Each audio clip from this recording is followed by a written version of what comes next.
Bonjour à toutes et à tous ce matin pour ce nouveau moment en vidéo. Nous sommes rassemblés virtuellement, nous voulons ensemble louer le Seigneur. Pourtant, quelle louange pourrait être digne de lui, lui le Seigneur des Seigneurs, lui le Roi des Rois. Il est au-delà de ce que nous pouvons comprendre, au-delà de ce que nous pouvons dire et chanter. Et pourtant, il est aussi un Père, celui qui s'est approché de nous en Jésus-Christ, celui qui s'est abaissé jusqu'à nous. Il a pris notre mort pour nous donner la vie. C'est ce que dit le mot d'ordre de ce dimanche. Le Fils de l'homme n'est pas venu pour être servi, mais pour servir et pour donner sa vie en rançon pour une multitude. Prions. Seigneur, conduis-nous ce matin au puits de ton évangile, pour que nous puissions boire auprès de toi la joie de connaître ton Père, le courage de reconnaître les autres comme nos frères. Conduis-nous, Seigneur, au puits de ton évangile, pour que nous puissions boire de ton eau de vie, ton eau rafraîchissante qui veut désaltérer notre soif, abreuver notre terre. Conduis-nous, Seigneur, au puits de ton évangile, pour que nous puissions, à notre tour, distribuer de l'eau vive de ta bonne nouvelle. Amen. Chers amis, aujourd'hui, le texte qui est proposé à notre méditation, on ne le lit pas très souvent dans nos églises. C'est un texte qui se trouve dans le livre du prophète Job, au chapitre 19. Ils ont horreur de moi, tous mes amis, dit Job. Ceux que j'aimais le plus se retournent contre moi. Ma peau colle à mes os de même que ma chair, et je n'ai survécu qu'avec la peau des dents. Ayez pitié de moi, vous du moins mes amis, car la main de Dieu m'a frappé. Pourquoi vous acharnez sur moi tout comme Dieu? N'en avez-vous donc pas assez de vous acharner et de me persécuter?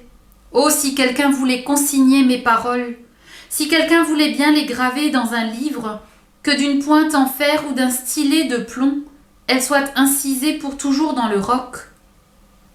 Mais je sais, moi, que mon défenseur est vivant. Il se lèvera sur la terre pour prononcer le jugement.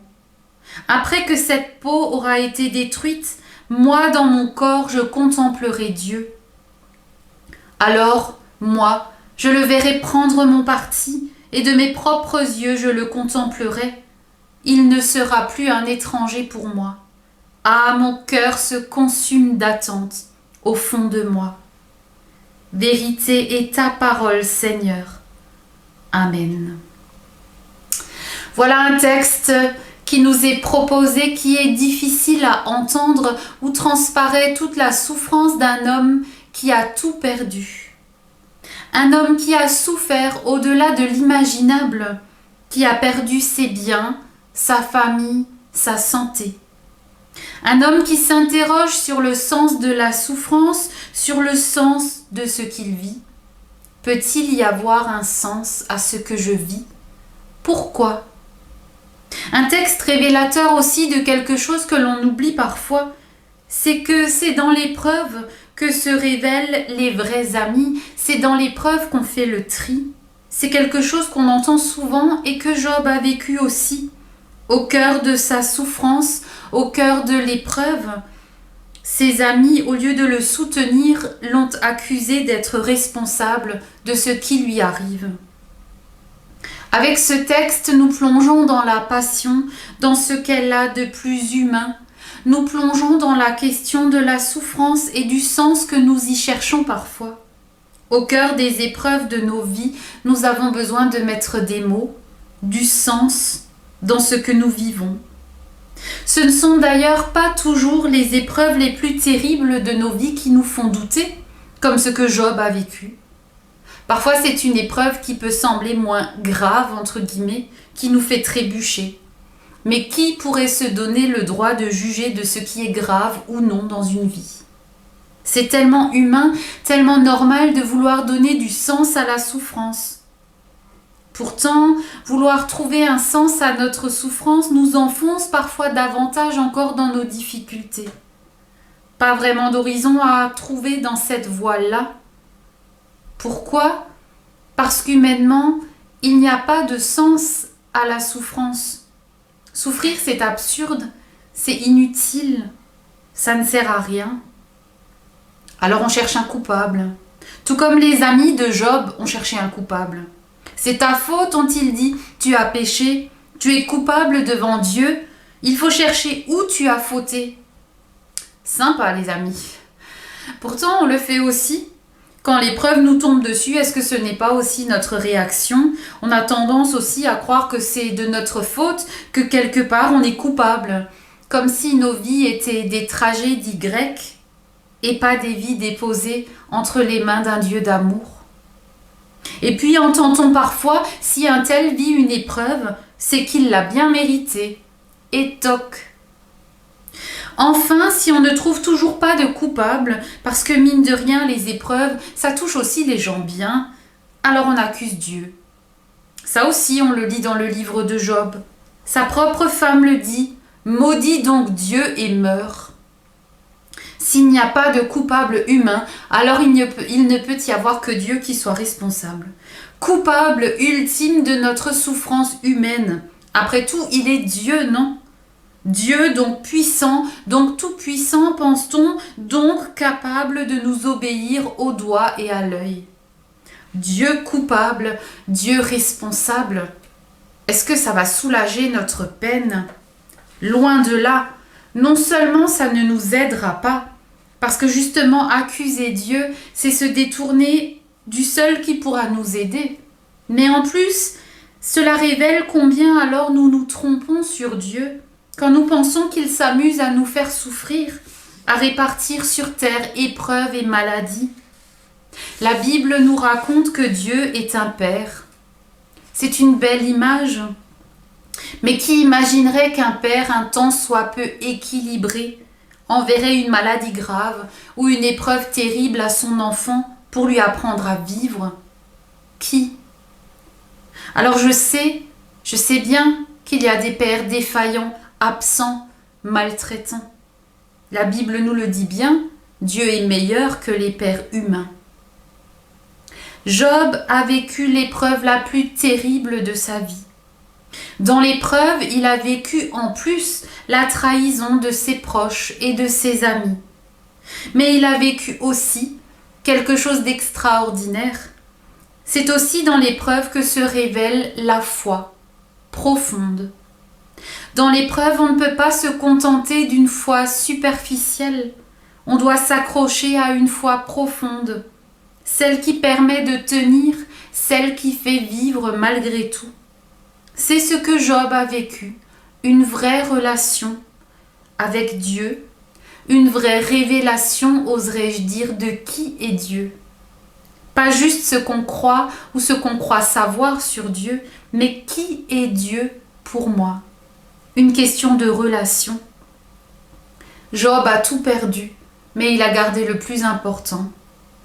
Les épreuves écrèment le superflu, mais pas l'essentiel. Dans cette épreuve terrible, il a découvert qui était vraiment Dieu. Pas juste un Dieu lointain et indifférent, mais un sauveur, un Dieu vivant, un Dieu qui fait vivre, vraiment. Malgré tout ce qu'il vit, Job découvre que son Dieu est vivant et qu'un jour il comprendra. Un jour ses yeux s'ouvriront. Oui, moi je le verrai alors prendre mon parti, dit-il, et de mes propres yeux je le contemplerai. Et il ne sera plus un étranger pour moi. Ah, mon cœur se consume d'attente au fond de moi. Job sait qu'il ne sait pas grand-chose, qu'il n'a pas de réponse à sa souffrance, là, tout de suite, de façon immédiate. Mais il sait qu'en fin de compte, quand il mourra, il rencontrera Dieu, et là ses yeux s'ouvriront, et tout prendra un sens, même ce qui n'en a pas sur la terre. Il sait aussi qu'en attendant, il faut accepter de marcher par la foi, et non par la vue. Magnifique confession de foi de Job au cœur même de la souffrance, et qui me donne à réfléchir en ce temps de carême, qui est un temps de dépouillement, de jeûne, mais aussi un temps de positionnement. Job avait tout perdu, sauf Dieu. Et il n'a pas maudit Dieu pour ses malheurs, parce que pour lui, il avait gardé le plus important. Qui est donc Dieu pour moi? Le centre ou la périphérie? Un élément de ma culture personnelle ou alors le centre de ma foi et de mes valeurs? Dieu au centre ou Dieu à la périphérie? Dieu dans l'essentiel ou alors Dieu dans le secondaire? Ce n'est pas une question anodine parce qu'elle nous demande un vrai positionnement de notre part. Un positionnement qui n'est plus aussi évident qu'il y a 20 ou 50 ans. La foi, c'est un choix qu'il faut faire. Affirmer parfois dans une société qui a évacué Dieu. Qui est Dieu pour toi? S'il nous posait la question ce matin, qu'est-ce qu'on répondrait? Est-ce que je saurais quoi répondre? Non pas qu'est-ce que tu crois, ça ce serait plus à la mode. Parce qu'aujourd'hui on s'imagine parfois qu'on peut mixer toutes les religions et se créer sa propre foi. Un peu de bouddhisme parce que la réincarnation quand même ça en jette. Et puis un peu d'astrologie parce que c'est sympa quand même de savoir ce qui va m'arriver aujourd'hui. Et puis c'est tellement plus facile que de faire confiance. Et puis quand même un peu de christianisme parce que Jésus c'était un mec bien quand même. La question ce n'est pas qu'est-ce que tu crois, mais qui est Dieu pour toi? Une question intime, personnelle, une question de relation et pas de religion. C'est un jour la discussion qu'ont eue un client et son barbier. Un homme entra dans un salon de coiffure pour se faire couper les cheveux et tailler la barbe. Il entama la conversation avec le barbier, ils discutèrent de choses et d'autres. Et soudain ils abordèrent le sujet de Dieu. Le barbier dit « Moi, je ne crois pas en Dieu. »« Pourquoi dis-tu ça ?» dit le client. « Bien, c'est facile, tu n'as qu'à sortir dans la rue pour comprendre que Dieu n'existe pas. Si Dieu existait, y aurait-il autant de gens malades? Y aurait-il autant d'enfants abandonnés? Si Dieu existait, il n'y aurait pas de souffrance et pas de peine, dit le barbier. » Le client s'arrêta un moment pour penser, mais il ne voulut pas répondre pour éviter la confrontation avec le barbier. Alors il finit par sortir du salon. Et puis dehors dans la rue, il croisa un homme avec les cheveux longs et une barbe pas très soignée, qui n'était certainement pas allé voir le barbier depuis très très longtemps. Le client retourna donc dans le salon et dit au barbier « Tu sais quoi? Les barbiers n'existent pas. »« Comment ça, les barbiers n'existent pas? Ne suis-je pas là, moi? Ne sors-tu pas de mon salon? » ?»« Non, dit le client. Les barbiers n'existent pas parce que s'ils existaient, il n'y aurait pas de gens avec les cheveux longs et la barbe longue, comme cet homme-là qui marche dans la rue. » Exactement. Ah, mais le barbier dit alors, si, les barbiers existent. Ce qui arrive, c'est que les gens ne viennent pas à moi. Exactement, dit le client, tu l'as dit. Dieu aussi existe. Ce qui arrive, c'est que les gens ne viennent pas vers lui. C'est pour ça qu'il y a tant de souffrance dans le monde. J'espère qu'en ce temps de carême, nous pourrons, comme Job, découvrir que notre Dieu est vivant.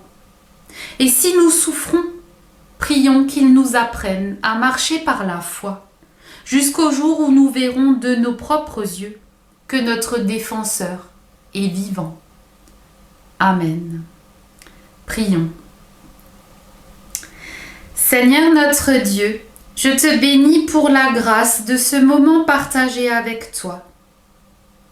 Permets que je ne reprenne pas les soucis que je t'ai déposés, mais donne-moi d'avancer vraiment, dans la confiance. Job avait compris que malgré les souffrances de cette vie, c'est à la foi que nous sommes appelés, à une marche par la foi et non par la vue. Apprends-nous, Seigneur, à avancer avec notre foi fixée sur toi, même quand nos yeux cherchent désespérément à voir. même quand nous cherchons tant des réponses à nos questions. Nous te remettons aujourd'hui les personnes que tu confies à notre amitié et à notre prière, celles qui doutent, qui cherchent, qui pleurent, qui tâtonnent, qui ne voient pas. Ouvre un chemin de foi dans leur nuit pour qu'ils puissent avancer malgré tout. Que ta parole soit ce phare qui les guide sur leur route. Nous te prions pour nos malades, dans leur corps, leur âme et leur esprit. Viens les vivifier, les consoler, leur donner à espérer. Garde-nous vigilants et forts dans la prière. Nous te remettons toutes les personnes qui prennent soin d'eux. Fortifie-les et préserve-les du désespoir et de la lassitude. Nous te remettons les familles endeuillées qui pleurent l'absence de l'un des leurs. Console-les par ton Esprit Saint et garde-les unis en toi. Quant à nous, nous nous remettons à toi en te disant à la suite de Jésus-Christ: Notre Père qui es aux cieux, que ton nom soit sanctifié, que ton règne vienne, que ta volonté soit faite sur la terre comme au ciel. Donne-nous aujourd'hui notre pain de ce jour.